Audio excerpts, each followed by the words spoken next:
누군가를 진실로 사랑하게 되면 닮는다 하는 말이 있습니다. 내가 진정으로 누구를 사랑하게 되면 그의 말투를 담게 되고, 그의 태도를 담게 되고, 그의 그런거리를 담게 되고, 더 나아가서는 얼굴이 닮는다라고 하는 말입니다. 우리가 주님을 향한 그 신앙 고백이 진실된 것이라면 우리는 주님을 닮게 될 것입니다. 우리의 말투 속에, 우리의 시선 속에, 우리의 표정 속에, 우리의 삶 속에 그리스도의 향기가 그렇게 나타나게 될 것입니다.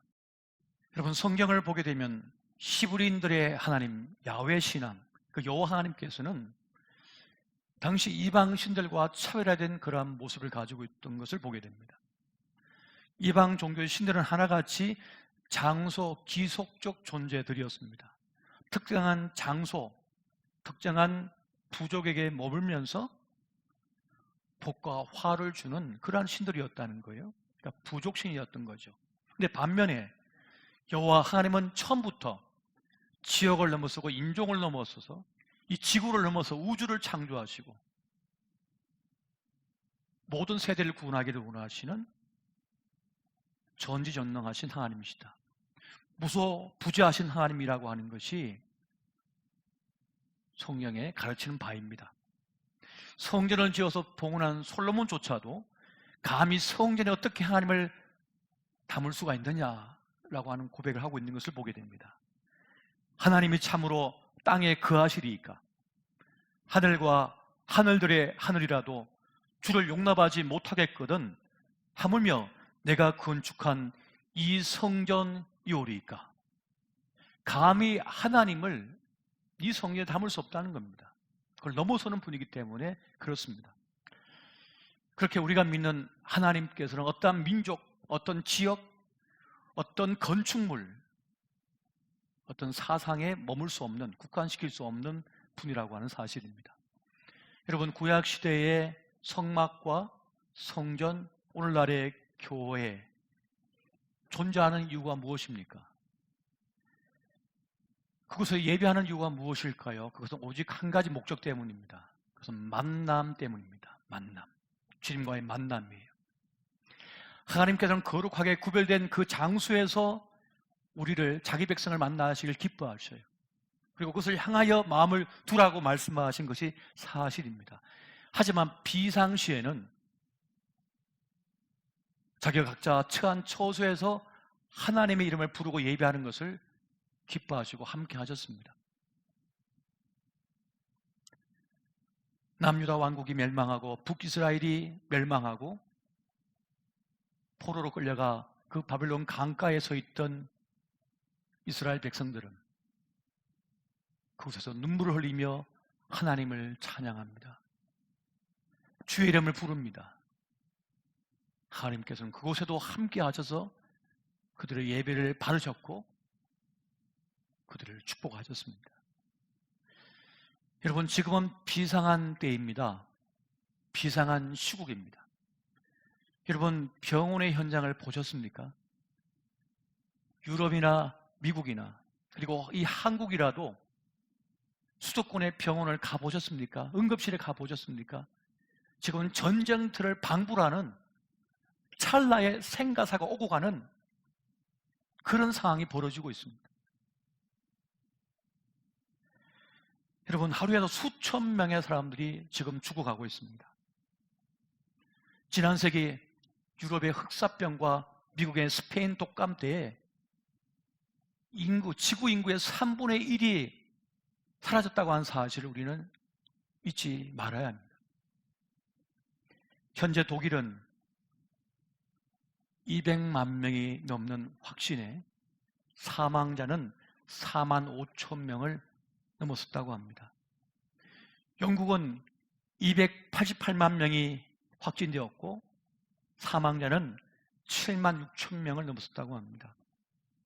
미국은 2,300만 명이 확진되었고 사망자는 39만 2천 명을 넘었었다고 합니다. 한국은 7만 1,000명 확진에 사망자는 1,230명을 넘어섰다고 합니다. 제가 지난밤 세계 통계를 살펴본 결과입니다. 여러분, 세계적으로 보면 이 코로나로 사망한 사람은 201만 명이 지금 넘어선 것입니다.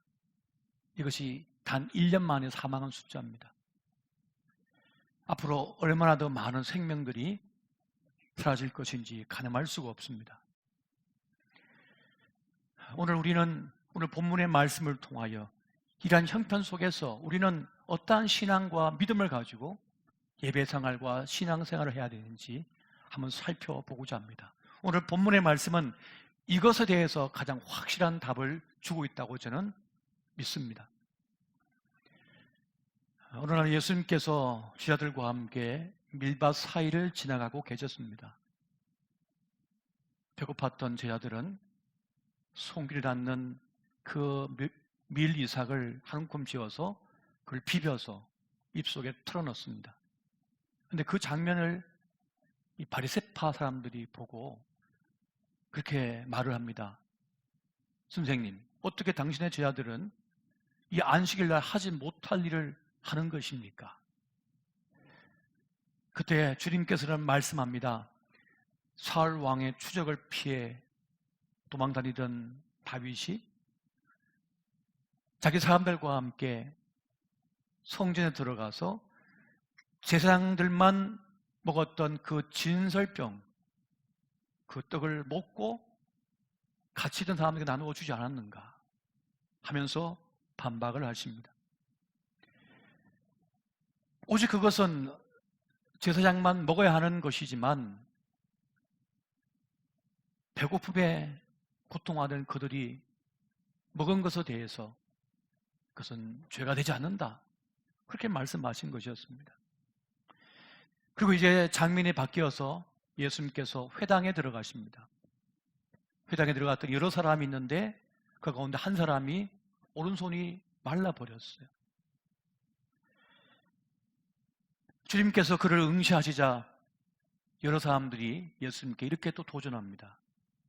안식일에 병 고치는 것이, 이 병을 고쳐주는 것이 옳은 일입니까? 그때 주님께서 이렇게 말씀하시죠.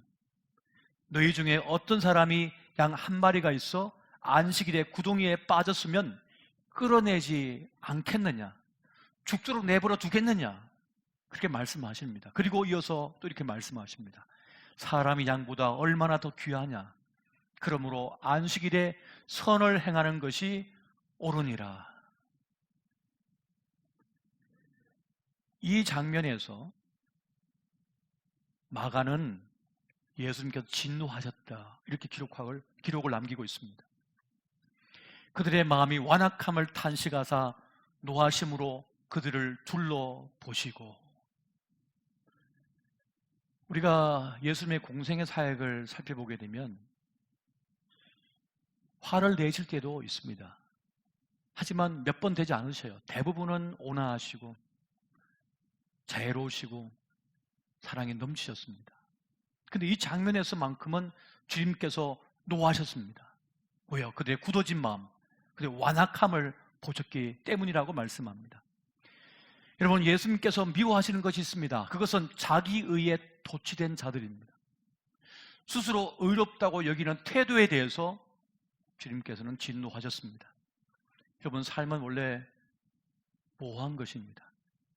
그래서 갈피를 잡기 힘들 때가 참 많습니다. 그런데 정답을 안다고 말하는 이들이 종종 등장합니다. 스스로 선생이라 자처하면서 자기는 모르는 것 하나 없는 것처럼 행동하는 이들을 만날 때가 있습니다. 특히 거짓 선지자, 거짓 선생들은 한결같이 자만심에 가득 차 있었습니다. 그래서 남을 정죄하는 데 익숙합니다. 나는 너희들과 다르다. 우리는 다 알고 있다. 자신은 차별화된 존재인 것처럼 생각하는 그런 이들이 있다는 겁니다. 나는 누군가를 다 알아. 나는 이 교회를 다 알아. 대단한 신앙을 가진 것 같지만 그 종교적 열심 속에는 진정한 사랑이 없습니다. 주님의 사랑이 없습니다. 그들 눈에는 병자가 들어오지 않아요. 아파하는 그들의 심정이 느껴지지 않습니다. 다른 그들의 불편함은 눈에 차지도 않아요. 들어오지도 않습니다. 하지만 예수님께서는 그들의 고통의 현실을 해석하고 분석하는 것이 아니라 같이 있어주시고 함께 아파하시고 그들을 품에 안으셨습니다. 이것이 주님의 사랑이셨습니다. 주님께서는 말씀하십니다. 사람이 안식일을 위하여 있는 것이 아니라 안식일이 사람을 위하여 있는 것이다. 이것이 바로 주님의 가르치심이었습니다. 법이 사람을 위하여 있는 것이지 사람이 법을 위하여 있는 것은 아니다. 이것이 바로 주님의 말씀이셨습니다. 배고픔 때문에 만성적 영양실조에 걸려져 있었던 그 1세기 팔레스타인의 상황을 다 아셨던 주님께서는 그들의 아픔을 아셨던 겁니다. 여러분, 당시에는 농사를 지어도 살인적인 세금에 다 뺏겨버렸습니다. 그물을 던져서 물고기를 잡아도 물고기의 숫자에 따라서 세금을 뜯어갔습니다. 살아내기가 너무 힘든 시대를 살아갔던 거예요. 그때 주님께서는 그들의 배고픔과 아픔과 만성적 영양실조 때문에 그릴 수밖에 없는 질병으로 고통하는 이들을 불쌍히 보신 것이었어요. 여러분, 무슬림들에게 있어서 이 라마단은 절대적인 것입니다. 이슬람 달력으로 9번째 달에 햇달 무렵부터 해질 무렵까지의 이 기간 동안은 금식을 해야 되는데 육체와 정신을 신의 뜻에 맞게 단련한다고 하는 의미를 가지고 있습니다.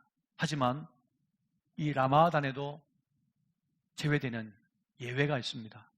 임산부, 병자들, 그리고 여행자들은 제외가 되었습니다. 무슬림도 이러할진데 자비하심이신 그 주님께서 마땅히 불쌍히 일자를 불쌍히 여기는 것을 얼마나 귀하게 보실까요? 지금 고통당하는 자, 고통을 겪고 있는 자들의 말이 진실이다 라는 말이 있습니다. 지금 비명을 지르는 그들의 그 신음소리가 진실된 말이라는 겁니다. 지금 땅을 울리고 하늘을 울리는 그렇게 비명 지르듯 고통하는 그의 아픔의 소리를 주님께서는 들으신다는 겁니다. 예수님은 상한 갈대도 꺾지 않으시고 꺼져가는 심지도 끄지 않는 그런 주님이시라고 말씀하고 있어요. 죄인이라 할지라도 생명을 아끼시는 분이 바로 주님이십니다. 여러분, 지금 얼마나 많은 이들이 살기 위해서 발버둥 치는지 모릅니다. 얼마 전 50대 가장이 그 추운 겨울날 배달을 가다가 음주운전차에 받쳐서 가족 곁을 떠나버렸습니다. 한 푼이라도 벌어서 내 아들, 딸 학교 공부시키겠다고 그렇게 밤늦게까지 배달을 하고 있었습니다.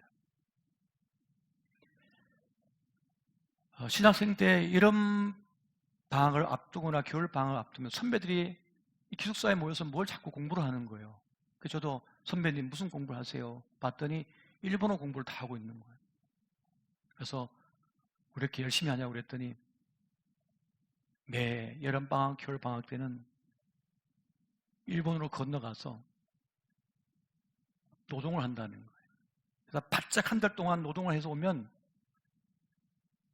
당시 일본 엔화가 가격 가치가 높았기 때문에 한 달 고생하면 몇 달 동안의 생활비와 학비는 가능하다는 거예요.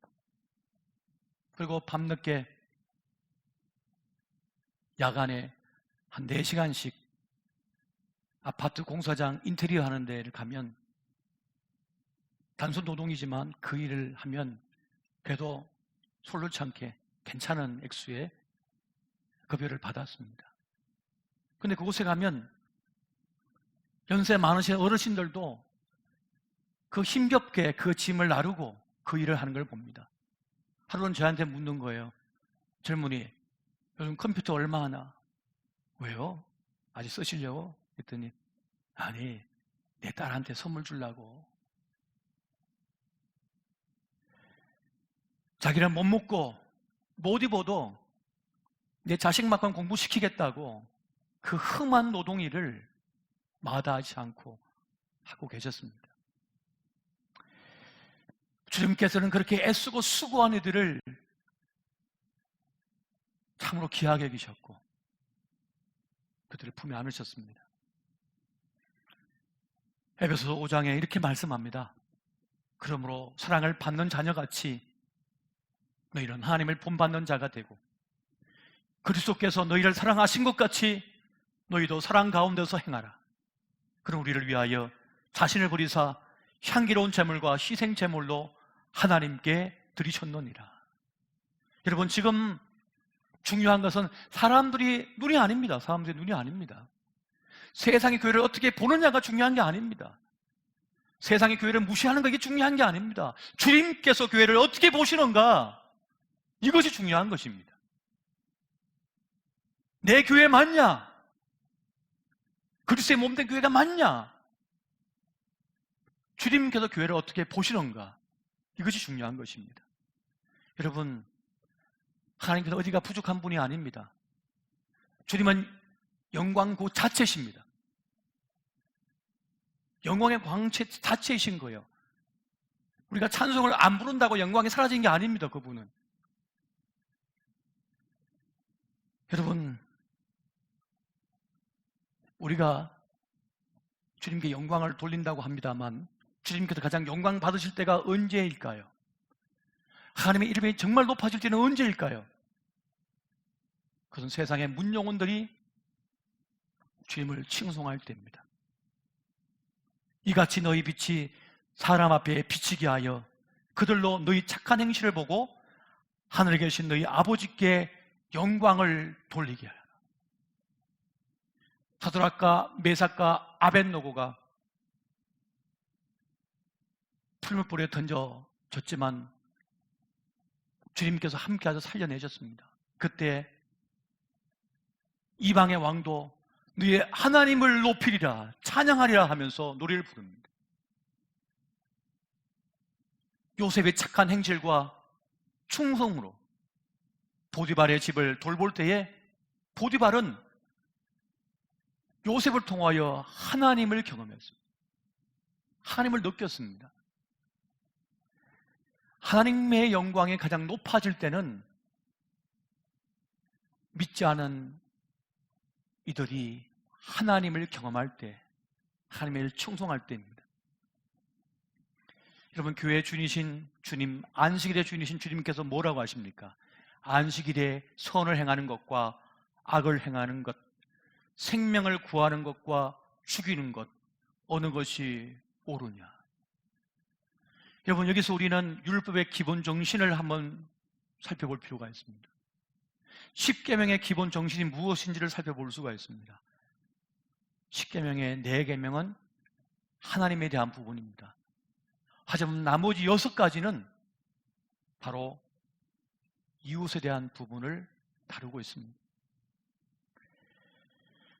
그러니까 하나님과의 관계도 중요하지만 이웃과의 관계도 중요하다는 것이죠. 다시 말하면 신앙은 이웃과의 만남을 통하여 정명이 되어진다고 하는 것을 말씀해 주고 있습니다.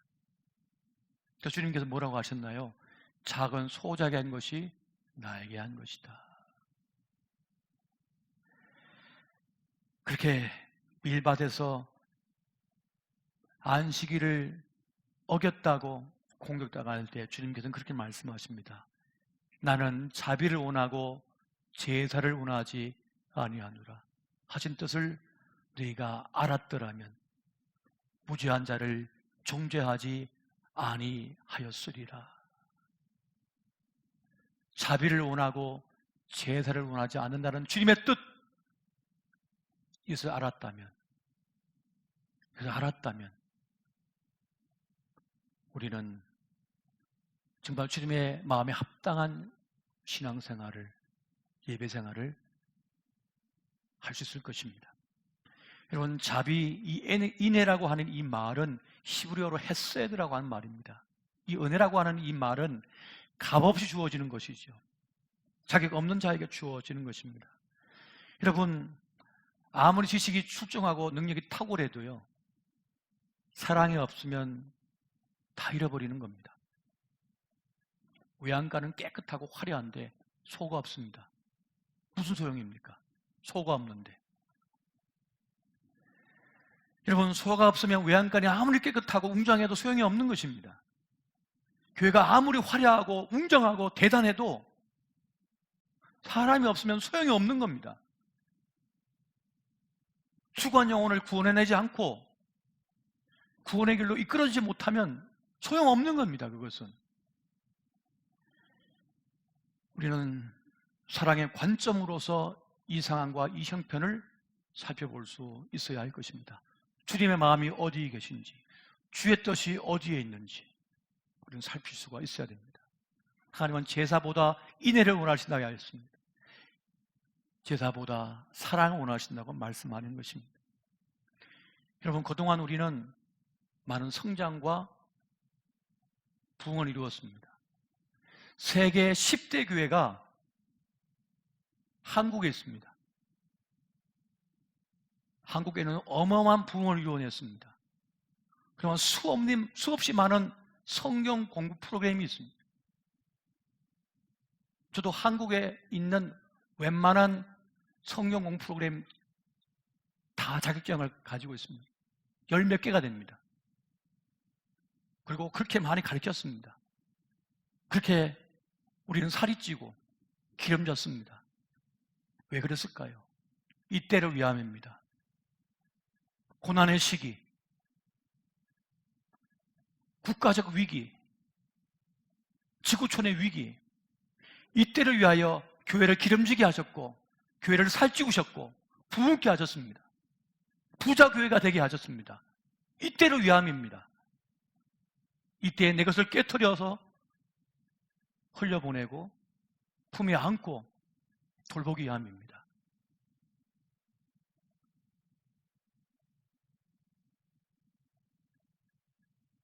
한 분이 쓴 글을 보니까 이런 내용이 있어요. 혹한의 날씨 속에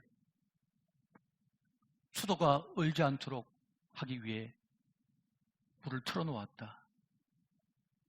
그랬더니 동파되지 않았다.